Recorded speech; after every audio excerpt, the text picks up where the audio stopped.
Your Mustang Mach-E is equipped with an intelligent, electronically controlled door latch system called e-latch. A button located on each door releases the door latch. Here's how it works. With your key fob on hand or phone as a key, simply push the button to activate e-latch.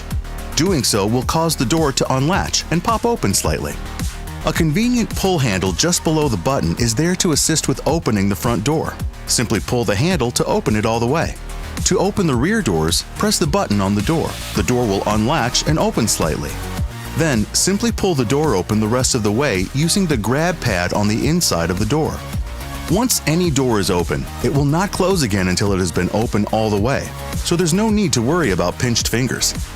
To exit the vehicle from inside, simply pull the lever on the armrest. The door will unlatch so you can swing it open the rest of the way with ease. A few more things to know. If you lose electrical power and need to enter the vehicle, there are 2 power points in the front lower grille that allow you to attach jumper cables. With the cables connected, the front trunk will pop open so you can access the battery and charge it. Once the battery is charged, you'll have the power necessary to use the e-latches and open the doors. If you have a depleted battery or lose electrical power while inside the vehicle and are unable to use the e-latch, just pull the lever on the armrest all the way and the door will open. Any questions? Go to Ford.com/support.